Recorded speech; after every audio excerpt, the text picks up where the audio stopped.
All right, so this is our week 2, and in week 2 we'll be discussing about Node.js in general. And as per the feedback last class, there are people who are already familiar with Node.js and things like that. So of course, if they are familiar, they would be understanding more, you know, more easily the concepts. But of anyhow, anyone who is new here, they will also uh, basically they will also get the concepts what we are about to discuss. So the topic for this week is, as I said, Node.js. And we have talked about Node.js a little in our previous classes, but today we will see a lots of things in action, working, how we can work in Node.js, how we have. So as you people gave a feedback in last classes that you have, or every one of you, generally you people say that you have got Node.js installed into your system, and we'll talk about that because we'll be just today doing the code of Node.js. So as we learned last week, it's actually a JavaScript runtime environment. So please bear in mind, and this is why I am just telling you, because a lots of people really remain confused about Node.js, what it is by itself. So I want you to be very clear from the day one that it's a runtime. It's not a server-side technology. It's not a client-side technology, so to speak. It's not a in between, something like it's you can call it something like in between both of these. So it provides you facility, as you remember we have talked about, that it will enable us to run JavaScript not only in web browser, which was the typical purpose of web, like JavaScript when it was first developed. You know, early, if I say, mid 90s or end 90s, or I think early to the mid 90s or maybe late 90s, it should be the right date. When JavaScript was first developed, it was meant for only web development. Not only web development, it was only meant for browser, like client side development, client side scripting. We talked about client side and server side scripting last class in a bit. So it was only meant for client side scriptings, and people used to work on this JavaScript, and they used to create their client side code, client side things. So that was.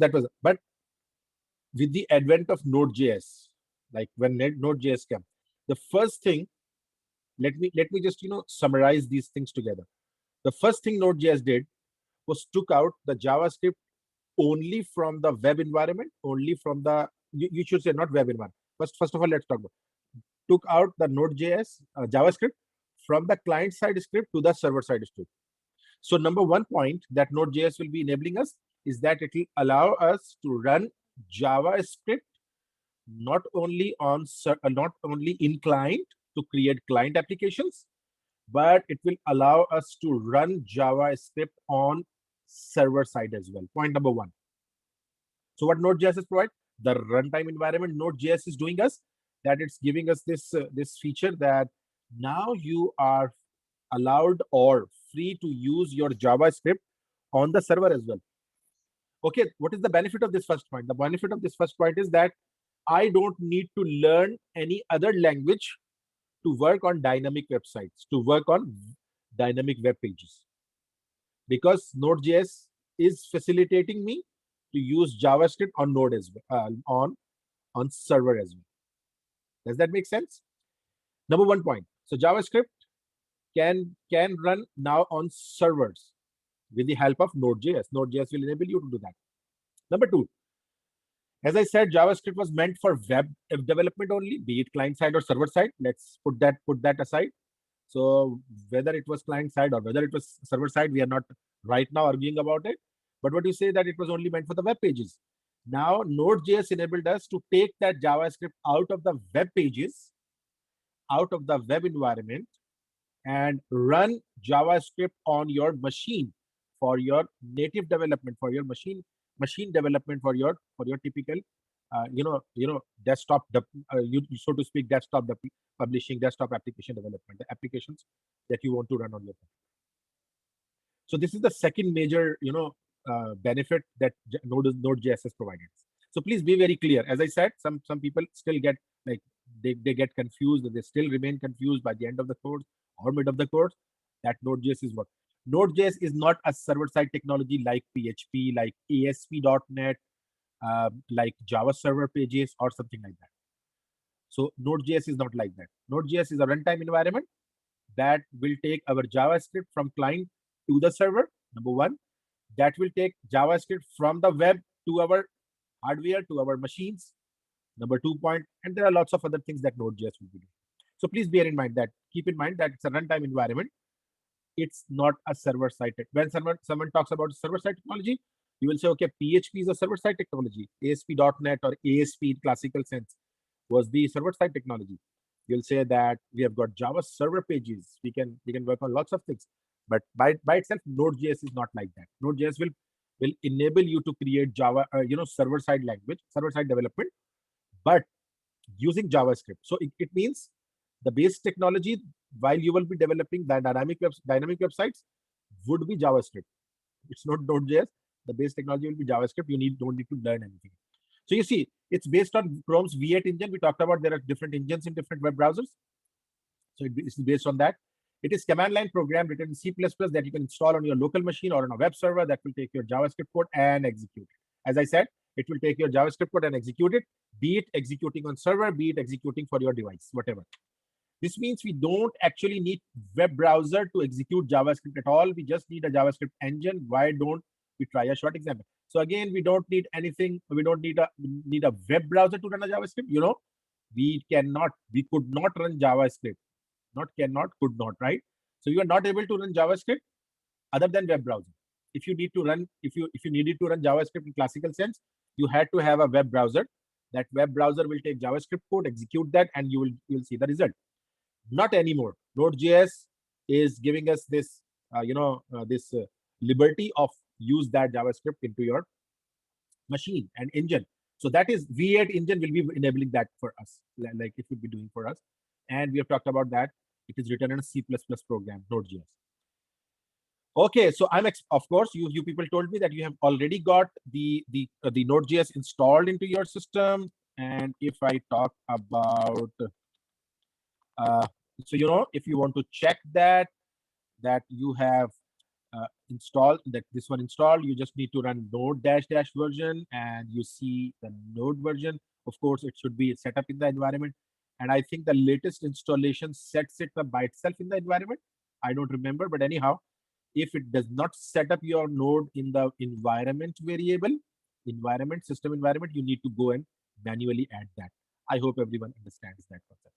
So it means that now my system is capable of running node values, node programs, node scripts anywhere in my system. They can reside anywhere in my system. So you have downloaded that. Make sure that you have Visual Studio Code. I hope you all have. Of course, you have told me that you do have Visual Studio Code installed into your system as well. Okay, let's try to create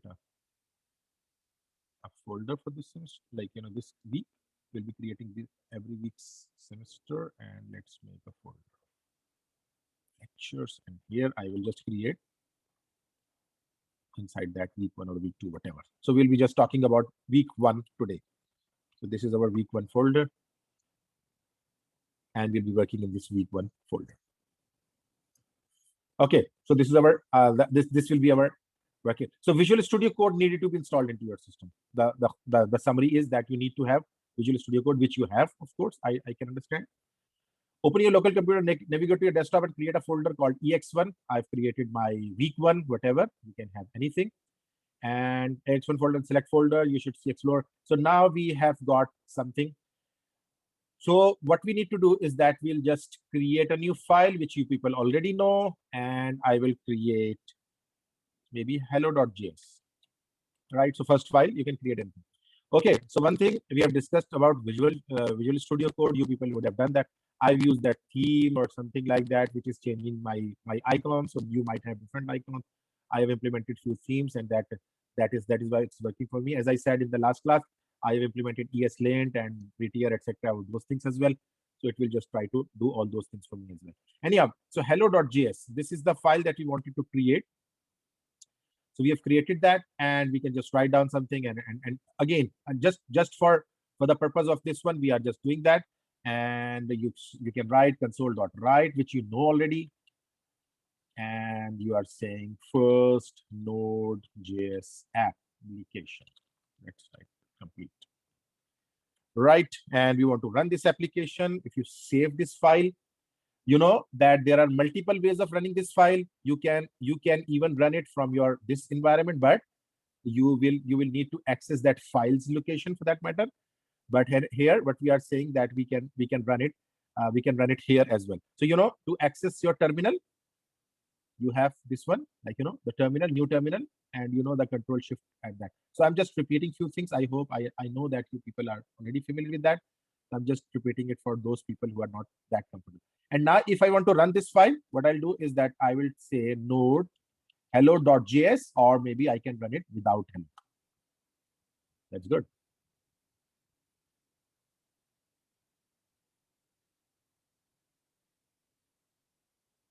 Okay.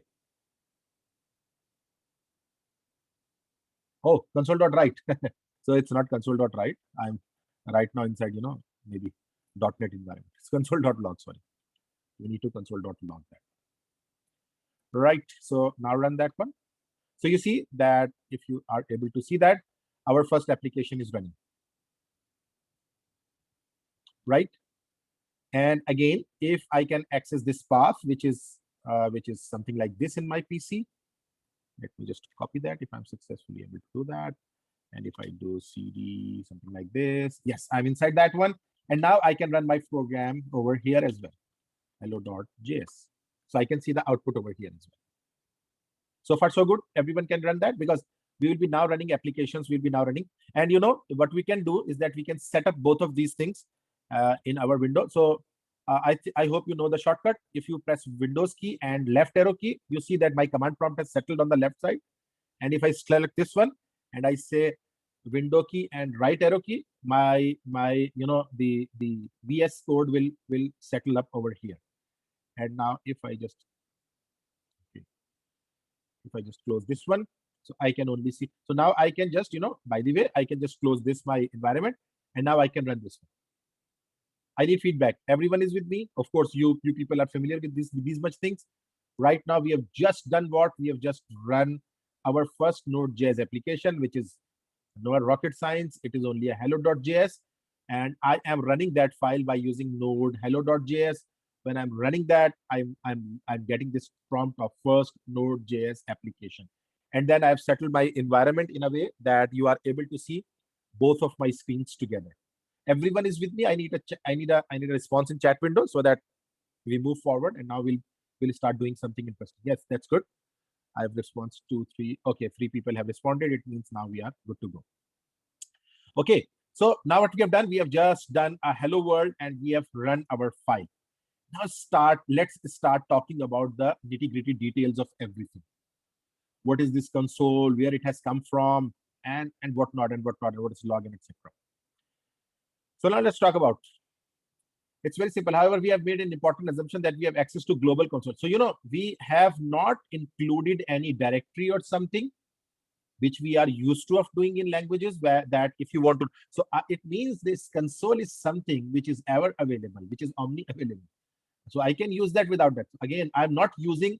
You will be familiar with something called using statement. In some languages you use, or maybe this hash includes something which in some languages is used, or maybe whatever. So we are used to of it. Like if you want to develop, like if you want to include libraries, you use these commands. But of course, you have seen that we have taken this consideration. We are not using that one. So what we are using is that we have used this console object, and this console object is a global object. So in Node.js, you will always find this console object, and if you run in your write in your application, it has this log method. It will just do whatever you want to access. So global in Node.js, we have access to a number of global objects and variables in addition to built-in objects that are built into JavaScript languages. Some of the Node.js globals that we will be using include. So what is that? There are a number of global object and variables in Node.js. So this console is the first one, or maybe the the most basic one that we'll be using every now and then. The console object provides a simple debugging console that is similar to the JavaScript console mechanism provided by the web browser. You know, our JavaScript also provides us that environment where I talked about. What did I call that environment where you can just go and run your JavaScript? Does anyone remember? I told you the name, typical name of that particular environment that is there. Can anyone, do you people remember REPL? You people knew about it, but of course, this with not with this name. So REPL, you remember REPL? Yeah, exactly. So read, evaluate, and process, like and loop, something like that. So we're talking about REPL. So that is every web browser provides us this console mechanism. That mechanism is there in web browser, but this console in our Node.js application will provide us this facility that we can run our. So what is rocket science about here? Like, why should we be happy about running this program? Because we are running this JavaScript type of code, which is console. Console is also JavaScript, console object, global object. I am running this JavaScript code in my machine, in my command line. The first thing that I told you in the beginning, that this is the first success that we are getting. And what is that success? We are running JavaScript. We have started running JavaScript in my machine. My machine is running that. Right? So this is the first feature being provided by the Node.js. So now some of the key methods that we'll be using are console.log. Very, very frequently we will be using it to run that. Console.time, time end, dir. These are all will be used every now and then in our programs. And I will be giving you a few examples today where we will be just running all those methods maybe. So process. The process object is a global instance of event emitter. It's a very interesting one. Class that provides information about and control over the current Node.js process. It exposes many properties, methods, and events related to control. So now, if you want to control the process that is running, what do you mean by process that is running? While I execute this program, while I execute this file, this file is basically it. Whenever something is in execution, it becomes a process. Something in execution is called a process. So basically, to handle all the implications of this process, what we will do is that we will use this process object, global instance of its global instance of event emitter. So events, we will be handling events by using that. So the methods are process.on. We'll talk about process.on. Event emitter.on and process events, process abort, kill, exit, standard input, standard output, standard error, process, etc., etc. So there are process.environment. We'll be using process.environment as well. So these are all the process objects that we will be using in our programs. And as I said, the examples are to be followed in today's session. We'll be accessing or using many examples. Now then we have underscore underscore. Please bear in mind, this is underscore underscore, double underscore, dir name. It's an interesting one. And let's talk about like this one to start with. We have got these two programs running. And if I come here and I write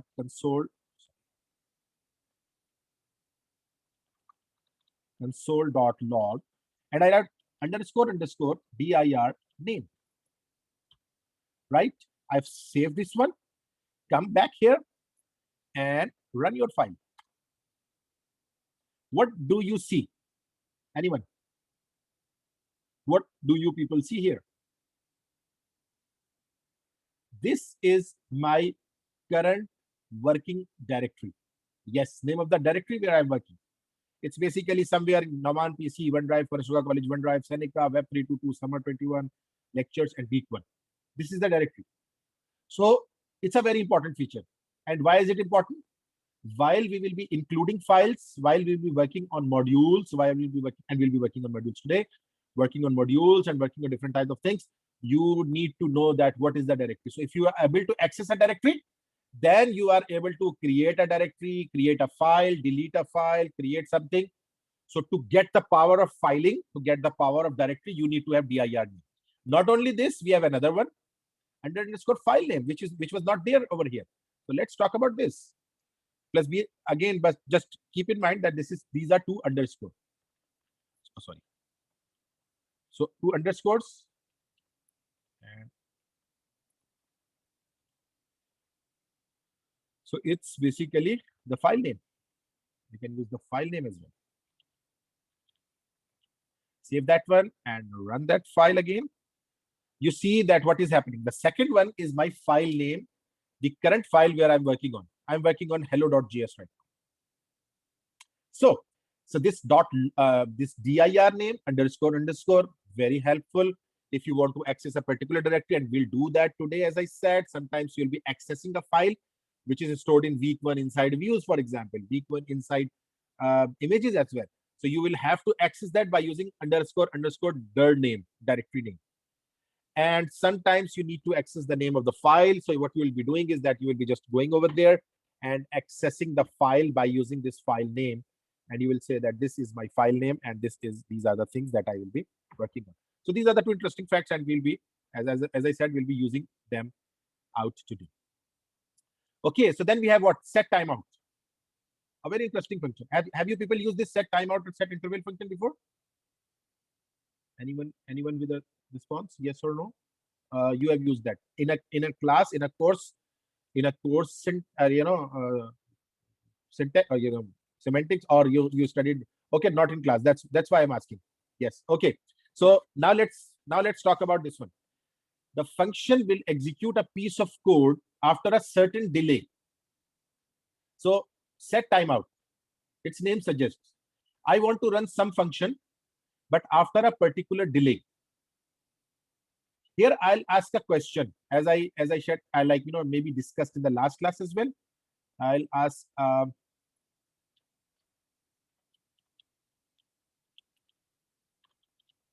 what do you mean by asynchronous or maybe synchronous? We heard this word too much these days. So I'm asking to those people again who are here for the who do not have a prior experience. I'm just asking them. So asynchronous and synchronous. Do you mean, what does that mean? Okay, it's a very generic terms. These are very generic terms in our common language. So we say asynchronous and synchronous. What do we typically mean? Anyone can tell me? Okay, now let's change my question. Right now, our class is a synchronous one or asynchronous one? that might make our life, or maybe that might make this example easy. Synchronous. You're right. You're right. So synchronous means alongside I am saying something, and alongside you are hearing that, and we are having this live session, synchronous session. That is called. And if I record a video and I just provide you a link of that video, what you will say? You will say that now that is an asynchronous session where you are not, again, you are not depending upon here. Sometimes I'm depending on your answer. I'm waiting for your answer. Right? So we are running synchronously. If you are not replying, I'll be stopping there. I'll be just waiting for you. Why? Because we are synced together. But if I provide you a video with all these topics, I won't be waiting for your answers, of course, because we are not synchronous, we are asynchronous. So I will be just throwing all those concepts to you, not waiting for you. Sometimes you not waiting for me, like that. So here you listen about set timeout. This function will execute a piece of code function after a certain display after delay. So there will be a typical delay, and then our function or piece of code will execute. What is the benefit of that? We'll talk about. It accepts 3 parameters: callback function, right? The function to call when the timer elapses. This is called callback function. Can anyone? It can be those who have prior experience. Can you give a definition of callback function in general? What is that? Typically, it's written here: the function to call when the timer elapses. So, what are the callback functions? They are the callback functions are those functions which are executed after a particular happening. They are waiting for, as you say, timer ellipsis. Timer ellipsis means there is a timer running on, maybe few seconds, 10 seconds. And this function that you pass as a parameter to happen when it is required. Yes. So the timer ellipsis means that you had to find something from the database. So you say, if someone asks for the database values, I will first go and find out database. So this function should execute after 5 seconds, because I think I will be taking 5 seconds in executing or getting data from the database, right? So I will say, okay, so this function should execute after 5 minutes. So I will say that that's a callback function. And this callback function we usually pass as a parameter to a function. And we'll talk about that. Then we'll talk about promises and things like that. But anyhow, so a callback function ran after some typical happening. That happening might be an automatic time calculation. That happening might be something happening, as I said, unless I get my values from my database, this function should not be called. So that will be called as a callback function. I hope it's making sense to everyone, like other than Alex. Alex has already mentioned. So you people are having that concept. So the function that runs executes after a time ellipses. So delay number, the number of milliseconds to wait before calling back. Of course, we will be talking about a delay number. Argument, optional argument to pass when the callback is called. So if you do want to have some optional arguments, sometimes we do have arguments, and we talk about that. So if you see that set timeout function, so I'll just copy this one and I'll run this one so that everyone can see it happening. And now let's try to make the previous things as comments. I've made them comments, and now I want to run this one. So you see here, set timeout function, hello after 1 second. It is running hello after 1 second. Let me just delete the drawing from here.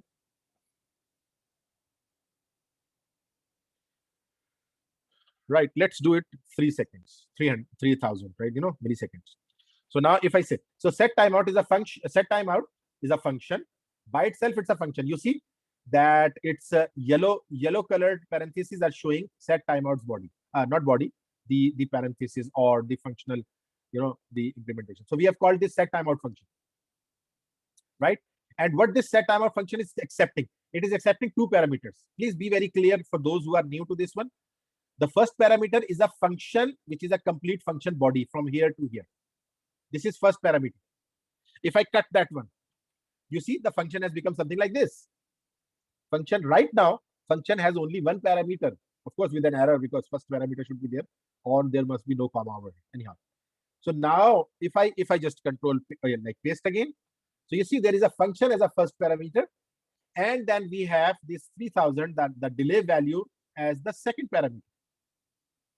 So what this set timeout will do, that it will execute this function, which is anonymous function. We have not named this function anything, but it's a callback function, right?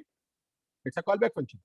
So it will run after not 1 second, rather make it logically correct as well, after 3 seconds. Now it will run after 3 seconds, 3000 milliseconds. So this is the value that I want to. So now let's save this one and now run this file.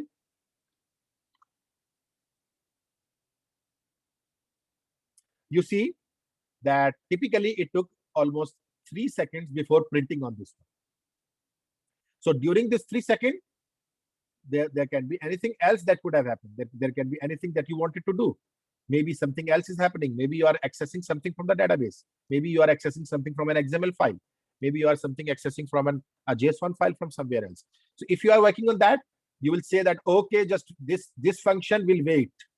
Wait for how much time? For this 3000 milliseconds or 3 seconds. And it will just wait for that one. And once that value has been reached, it will then execute that. Right? We will be using this function in every now and then in our program sometimes. And as I said, there are some advanced shapes where we will be just taking help from other articles, like of promises, like of different things, where we might not be using timeout, rather we'll be using our promises for that and waiting for their promises result. Anyhow, so this is 3000, and now this will be waiting for 3. And in the same way, almost like there is a set interval option as well, set interval function as well. If you see, this function will execute a piece of code function after a certain delay and continue to call it repeatedly. And of course, here we will say that, of course, it will just run one time and then exit. Right? It will just, after 3 seconds or 1 second here, after 3 seconds or 1 second, it will just execute, and execute means it's over. But set interval will do what? Call it repeatedly. It will call repeatedly to a function unless something happens, unless something condition is met. And we'll talk about what is the condition. So it also accepts 3 parameters below and returns a timeout object. Callback function, of course, we need to have a callback function, the function to call when timer ellipses.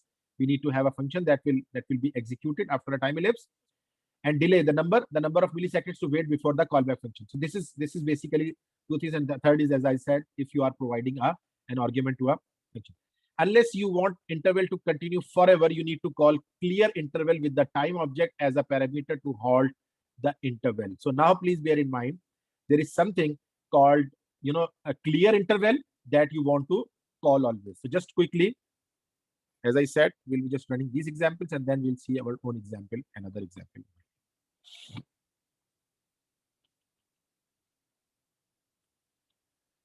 Right. So you see here, what is going on?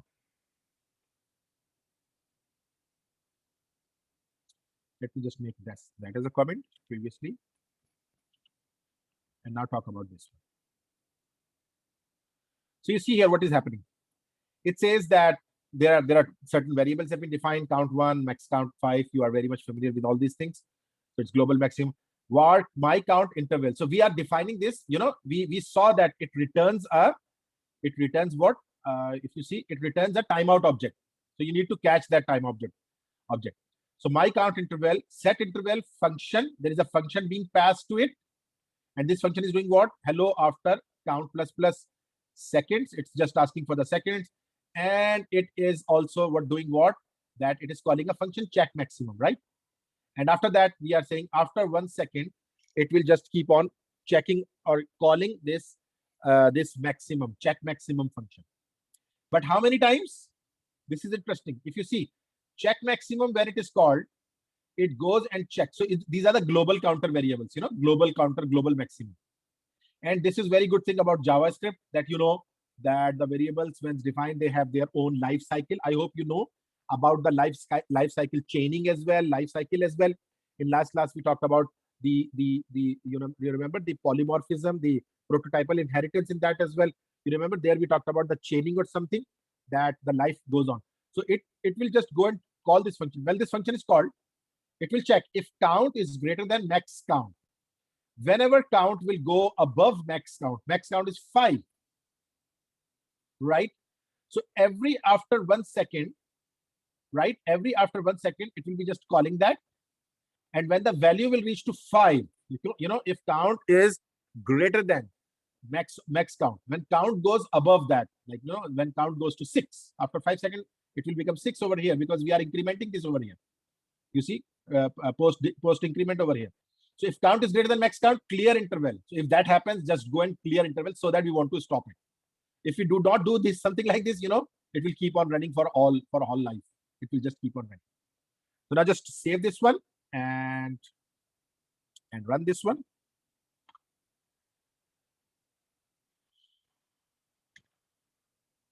Right. So hello after 1 second, hello after 2 seconds, 3 seconds, count keep on incrementing. And now it is always calling this check maximum. And for the 5th time, it calls check maximum. It becomes 5 value. 5 is still not greater. 5 count becomes 5, and 5 is greater than count 5 max count. So it will say, okay, it's not greater than that.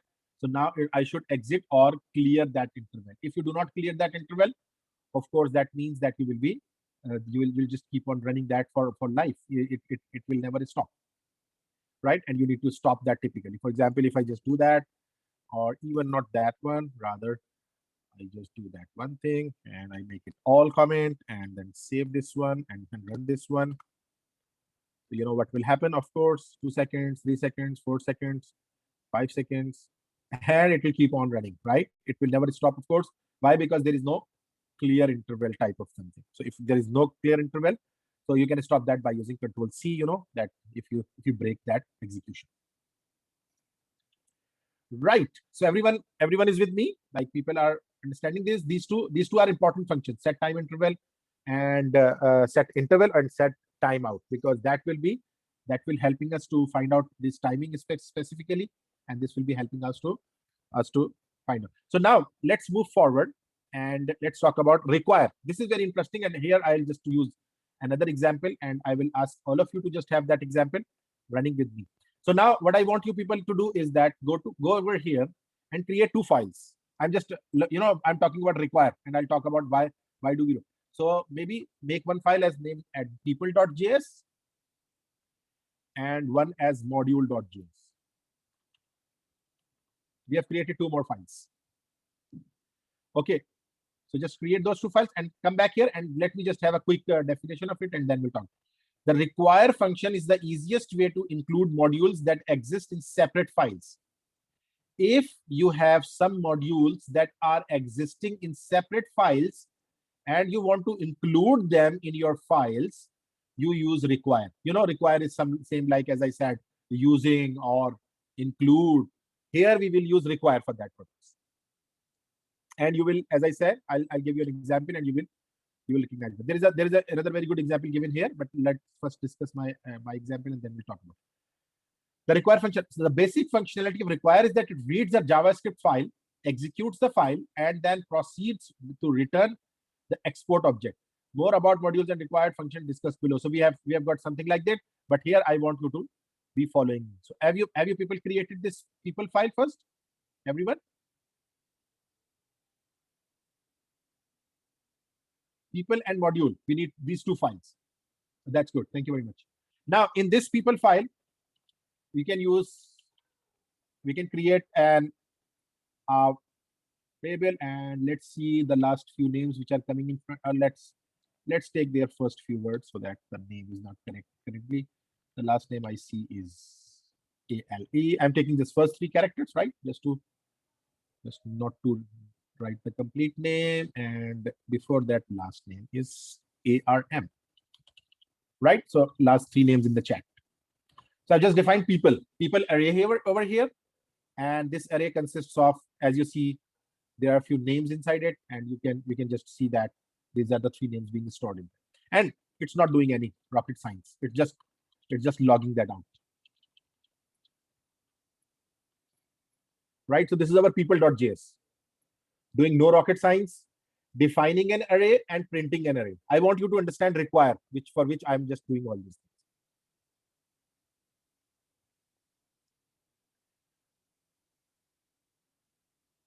Right. So now you come to the module.js. Come to this file, and let's do one thing. Const ppl. I'm just calling that ppl, like people. Let's maybe, and I say require people. Require people, and I'm supposing that you people know about the directory structure. I'll talk about that right now. I'm just using the same directory, so there is no need to give a relative path over here. Rather, I'm using the same directory, the home page or home directory that I'm talking about. Require people, right? Save this one. And now what I want, okay.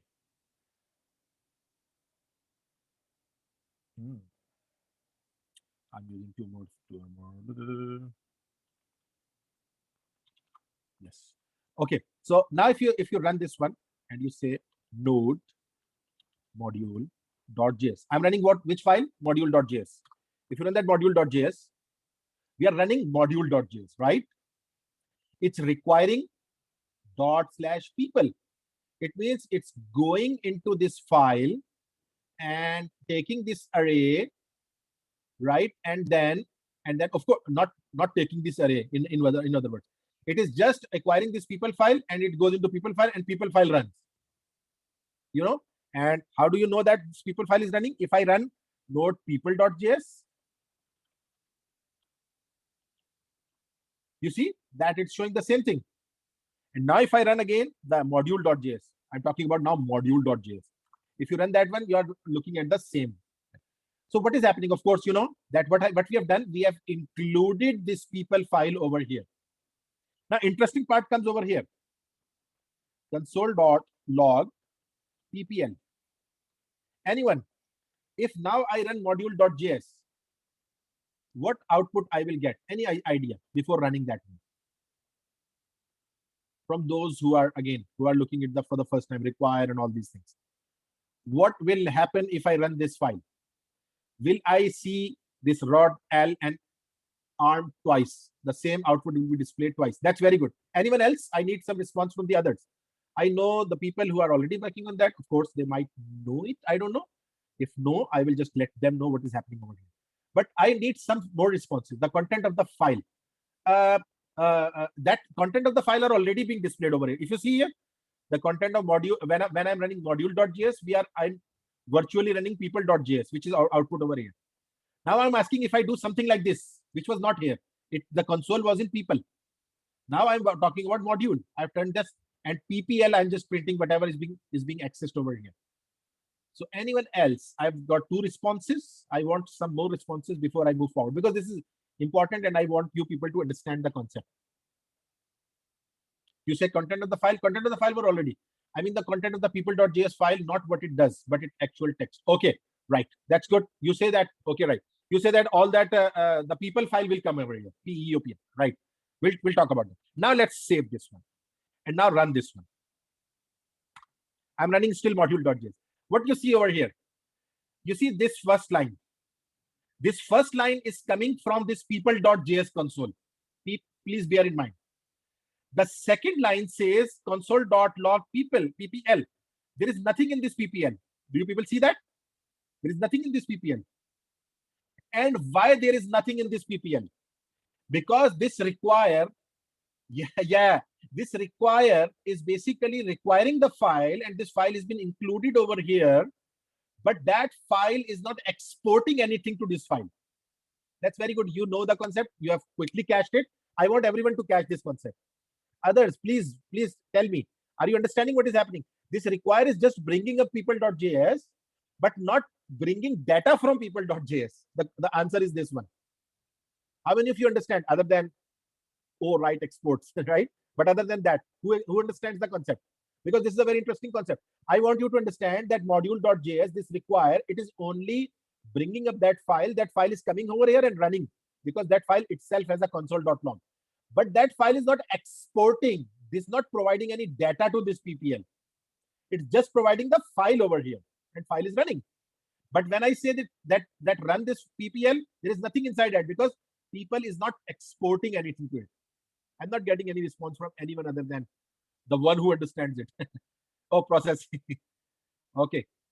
Try to understand that. And now I'll tell you that how you can make it possible, of course. And now some of you understand that. So if I go to people.js, and here I use something like this, module.exports equal to, okay, right now I'm doing something else. Hello world. I'm just passing hello world. No problem. I know intentionally I'm doing something different. If I say module.exports hello world and save this file, and what I say that whenever this file is called or whatever, export something out of it. Exports what? Hello world. Export hello world. Right? Now if you see, and I run my module file. Interesting. How many of you have now understand that? Because now it has become a bit more explanatory by itself. That when you are asking something to export from the previous file, that exported data is received in PPL, and PPL is showing that data over here. So this console.log, let me just take my pen. This console.log is coming from where? People.js. And this console.log is coming from where? From where? From those new people, less comfortable. Where does this hello world is coming from? Is this coming from, like again, this console.log is coming from my people.js or module.js? Question is this. Who will reply that?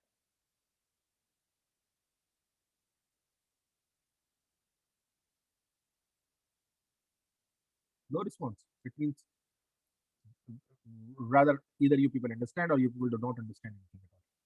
People.js. Yes, this is from the people.js. Why? Because this is the console over here and it's asking PPL, and PPL is catching. PPL is catching what? What has been sent by the people. It sent hello world. Now what will happen now?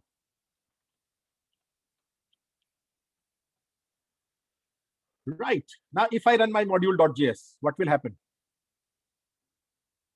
Yes. No, it's enough. People is enough. You're exporting this people, and here module you will be expecting the people. Now, do you see the output twice? Yes, it re-exports the people and exports the people. Now it exports the array by itself. That's good. I hope someone says that now they understand that. Interesting. Yes, it's not interesting. We have to work on that typically in a very large at a very large scale. We will be working on it. Please bear in mind. Don't like it's not something we are playing with. It's something we will be playing with data with. Like again, when we'll have a large amount of data, large amount of functions, we'll be working on that. So yes, I've got response from few people. I want response from everyone, please. That now you understand what is going on. Not only this, I'll just give you another interesting thing.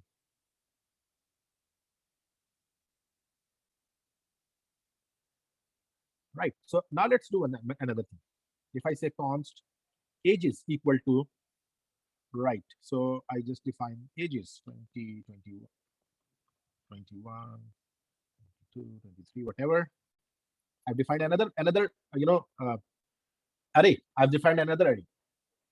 And now module.exports will not be exporting people, rather it will be exporting something different.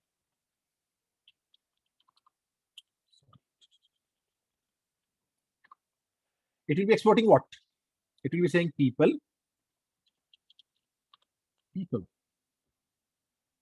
and ages.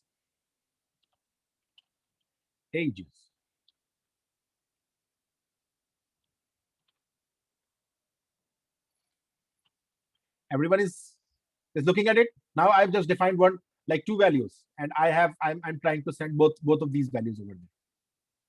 Right? In my module file. Now if I run this file, what should I see?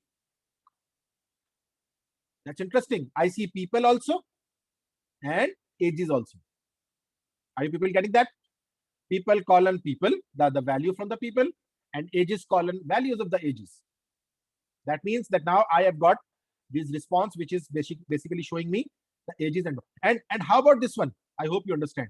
If I do something like that, dot people, save that one and run this file. Do you people understand that now it has become a sort of object-like environment where I can just access people, or I can just access what? Ages.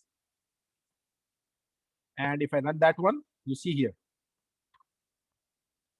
Now again, a last question, because again, now I am understanding that people are now more comfortable. So this line of comment, this line of console is coming from which file? Anyone? People or module? This line, the first yellow dash line, the yellow arrow. People.js. And this age is coming from, like again, ages are coming from which file? Of course, module.js or module file. And why? Because now you have just exported those ages from that, and we are accessing people. So people has typically both of those two values. If I want to print both values, very easy. What I can do is that I can say .log people.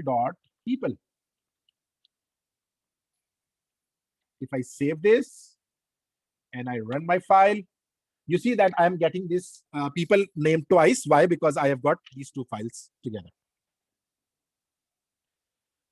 I'm expecting that now everyone understand this require. Are you understanding this require? That requires a file that includes a file in our module. Not only that, if that file is exporting the data, that data will also come in our file. But of course, we'll have to use that data for your own good. You want to use that. Understood, everyone? Because now I want to just move forward, and we are basically talking about these modules and require and everything, and we will be just working on that typical things. Okay. Now there are certain other what if only module export is used, not required? Okay, that's a very good question. You say that I have exported everything from here, but I'm not requiring it. That's your question. For example, you want to say, just tell me if I understand your question. If I just take out this one, like put it as a comment. Okay, right. Let's save this one and now run our module.js. Okay, first of all, PPL, of course, PPL is nothing, right? So how do I get reference of ages and people?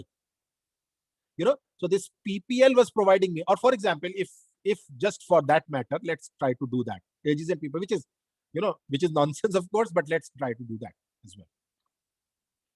You see, ages is not defined, people is not defined. How does it know what is ages and what is people? So require is something that will include the module, include the module in its entirety, for example. Not only that, of course, because now this PPL reference will have all those values inside it that are coming from the previous module, people.people. Now it understands that okay, these are the people. You got the point? You got the answer? Because you're saying that why only what if only module export is used, not require? So if only export is used, where you want to export?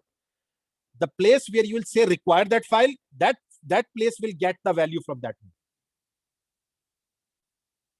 Got my point? I hope. Okay, that's good. Okay, now there are certain other interesting required things like that. Let me just make it come in, or maybe, and let's talk about something else. There are certain other, required, or the environment, the globals OS. There is an OS one, interesting one. If I say OS, so OS, we are talking about the operating system. What I can do here is that I can do console.log OS. Console.log OS. Got everyone? Now run this one, because now I've taken out the people, but people is also running. I'm just stopping that as well. I don't want to see that output right now. So I'm just looking at OS and requirements, right? So you see, whole lots of information is coming over here. What is that information? It says OS module has there are different functions of arc, CPAS, get host name, etc., etc., etc. There are lots of things. And what I can do over here is that rather than typing this one, we have got some defined one, platform. It will tell me my platform, operating system platform. And there is one another called home dir, home directory. Now run that one. So rather than having all those values, what it is doing, it says Win32, C users Norman PC. It's telling me the home directory, my home directory over here. And it's also telling me the OS platform. Platform is Win32 platform that I have over here. Got everyone? These are different modules that I'm talking about. So let me just go back over there, and you will say that there is another called readline that I'll just leave for our the lab session, that the next lab session that we have. And I want you people to just read about that, and I will just discuss. And here all these are the utilities and paths and events and FS and URL query string. These are all the files and modules, etc., that we are talking about. Now, I would like to just talk about. Is there a comment? Chat something? Oh no. All right. So now what I would like you people is that let's talk about another aspect of it. I'll just talk about the FS file over here, and then we'll be just looking at some other options also. Let me just make that also a comment and just keep them aside for my later on. Rather, just I can just save that. Okay. So now what I want is all of you is that just create another file, file.js, like a JavaScript file, which is I'm calling files.js. Right here, I'll talk about the FS, which is very interesting, and it will allow us to work on files very easily by using JavaScript syntax and JavaScript and everything. Right. And I want another thing, and we are just starting that practicing as well, and you people are familiar with that. If I create a new folder in this week 1, and I'm calling this folder as documents, go inside that and create a file, for example, test.txt. I've created a test.txt.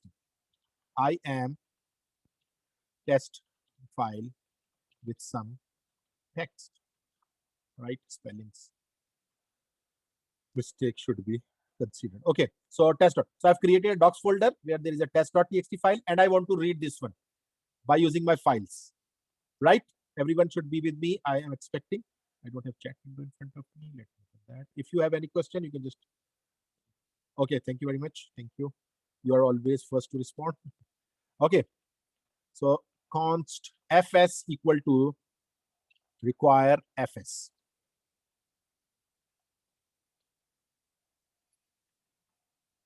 Right? File system. So we are talking about the file system right now. And you will realize that how easy it is to just, just read about the data in the file system. If I say fs dot read file, right? And now here I have, I have a path. What is that path? Docs. I have a docs path. Inside that we have got test.txt. So first parameter read file is the path of the file that you want to read. And the other parameter is again callback function that might occur if some error happens. If error does not happen, it will receive a data, right? So it can have both of the things. So if I say if error occurs, what do what? So console.log error. Just put that error, throw that error over there. And if there is no error, console.log and print data. I'm just right now writing data, and then we'll see that what happens. So we have got some text file. I want to print that data, and there is a callback function being running with that, and that callback function is telling us that this function will have if error occurs, if something is wrong with this text file or something else, it will just show us that one. Or if there is a file, it will just go and read that file for us, right? So now let's go there and run our node files.js. I'm running my file.js. Okay, so I get the data, but data is not in my understandable form. Do you see what is that? So what is happening is that it's basically it's giving us maybe the equivalent ASCII codes of the character. It's a byte array or something. Yes. So what do we need to do to read that one? Typically, you need to come over here and you will do what? ToString function. Convert it to string, which is again an omnipresent function which you can use with data. So if I do that and run that one, you see I am test file with having this with some text and etc. etc. etc. Now it has read that file. Right. So right now what we are doing, we are quickly looking at some of the required models, some of the modules that Node.js has. And as I said, by the time we'll be just moving on, we'll be just working on different text files. Okay. So now if I just just moving forward, we can move forward over here. And what we can do, right? This meeting window is always disturbing. Anyhow, so this is how about writing, like reading a file. Now, if you want to write a file, again, that file exists or not exists, you just want to write a file. So what we can do is that, for example, I'm just making a comment and I understand that there is no file, for example, and now we can do it fs dot write file. We can write a file, and where we can write a file, we can say docs, go to docs and create a test1.txt. I'm just creating a new file right now, and then we'll see. And then there is another parameter is the data, what data you want. Hello from test1, right? So this is the text that I want to print over there, and then as usual, our function, right? The function is again that will just show us console.log success, that file is created. Or maybe we can work on that if there is an error or something like that. You can just always put that into context. So write file, I'm just checking that can I create a file, and then that file should be and now let's do one thing another. Let's try to read that file over here as well, right? So that we can see that whether that file has been created or not. Docs slash test1.txt, right? And Let me just copy that function from the top so that you don't need to write it again. And like that. Okay, so these are all comments. Let me uncomment it. Now let's save that. So if so test1.txt, so our program will write a new file and try to read that file, like writing and reading in the same way. Now let's run this file, notefiles.js. Success, hello from test1. So success is coming from there.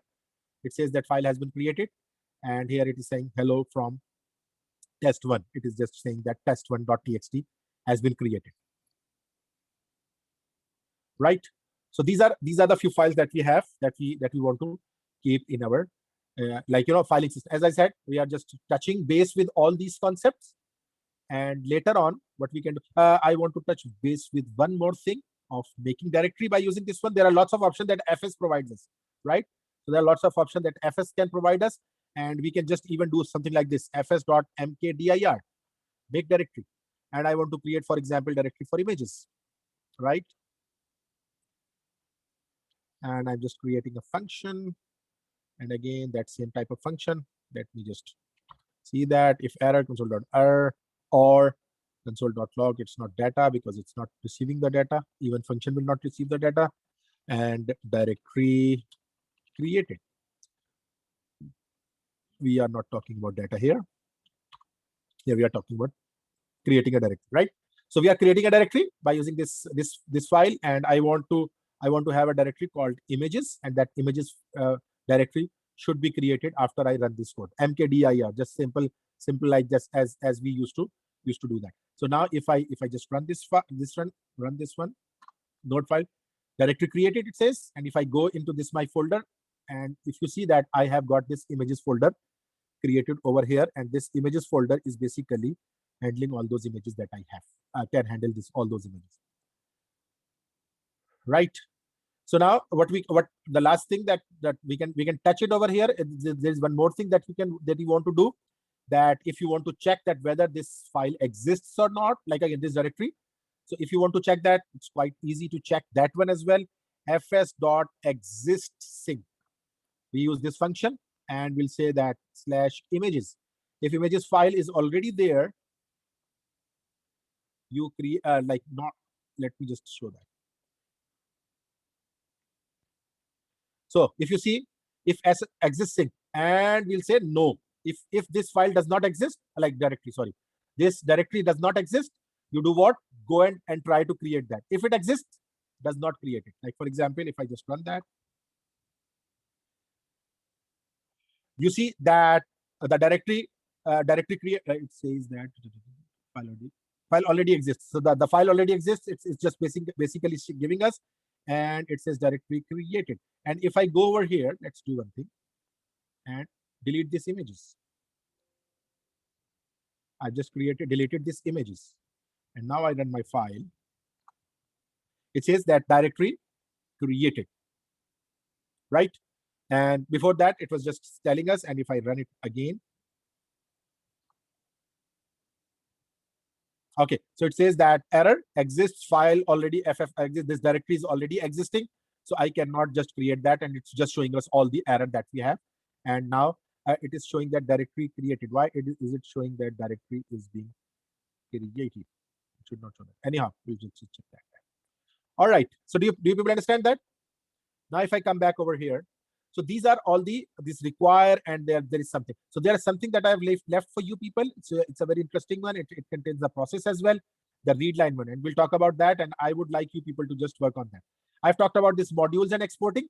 You see that we have talked about modules, and you see here they are just defining some functions and then exporting those functions. So unless you export a function, you can export a function like this as well, exporting a function by writing it, right? So it's not something we can just only export some typically values. You can just export a function as well. So write message is a function that will just accept a message and will display that message, or will just store that message somewhere else. This is something like that. So npm, network package manager. So now by now you must be familiar that npm network package manager is a core piece of the module based on Node ecosystem. The whole Node ecosystem works on this one, and this Node ecosystem typically gives us all those modules that you can install in your file, in your application, and then you can always work on them.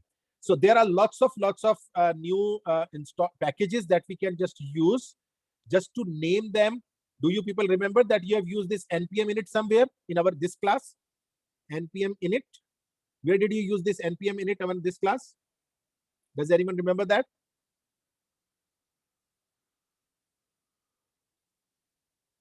Right. So does anyone remember that you have used this npm init? Yes, you were setting up Heroku. Or in assignment 1 as well, you were just creating that assignment 1 as well. So setup of Heroku in lab 1, you have just talked about this lab 1 also. So you have worked on this npm init. So that does what? It creates a package.json. I hope you have seen that package.json. If I come here and if I just, try to create this npm over here, npm init, if you do that, of course, what you see is that it will ask you for all those values and whatever you want to, if you want to give that. It is taking the files.js as the entry point. Remember that this is an important part. Files.js is entry point. I'm just using testing command repository, not giving any repository. So I've just come over here. And what has changed over here is that I have got now package.json, which is more like my, like the configuration file that I have, which shows over here that main file is the file.js and things like that. So there are lots of things that package.json will be created. Not only that, we can use that package.json to install something as a global package. We can just install that something globally. And if you do that npm install board, for example, that -g will do what? It will install that globally. And globally, by globally means it will be available in every of your every of your program that will be available. So package.json typically does what? It basically makes sure that the same version, how are you going to make sure that everyone has the same version of all these packages? So package.json does what? It provides us that minimum list of the values that you want your the user to have to work on that particular thing, right? So when we do this npm init, it will install all those required dependencies that we have. And those required dependencies will be telling us that these are the required dependencies that we need to have. So you see that main.week.js, and it is basically just showing all those things. So this is typically the thing. Okay, from here we'll be just building a simple web server using Node.js with Express.js. I'm not doing that right now because, as I said, we will have this tomorrow session where we'll just create this Express, and typically we'll talk about that in week 4 typically. But anyhow, if you want, you can just go and see that, and we'll be working on these few things. But today, what we want from all of you, now I would be just stopping here for a bit. What I want you people to do is that I want you to just first of all check this one, the require read line, and the example that I have done. I will share these examples with you. I'll typically share all the folder with you. This folder where we have this files.txt, where we have this module.js, where we have worked on the os.platform and people and ages and everything. And we have got different files over here. So I'll just share this folder with you with this name. What is the name? Week 1 folder. And it has got all those code that we have worked on. So what I want you to is just to add these files and work on this one. Let me know if you have in a problem in understanding any of the concepts out of it. Maybe you are unable to understand this require, maybe you are unable to understand anything at all. And then we'll be just talking about, as I said, you can just work on this example as well. Just add all this code in your folder and just make it a week 1 folder for that matter. And as I said, tomorrow it is supposed to be our lab session, but in that lab session we'll talk about setting up the Express.js server and then working on that. And I'll just try to dig into all those concepts which are over here, and I'll let you know that how you can just work on those particular things. So having said that, I'll just stop here. And as I said, today we'll be just doing all these important things, but I want all of you to just work on typically this till this environment where we have got these modules and all these things running. So if you have any questions, or I hope you understood all the concepts. Otherwise, I'll just keep it to this point, and then we'll talk about the rest of the things tomorrow, as I said. Any questions thus far from anyone? Yep. No questions? Okay. So just hold on.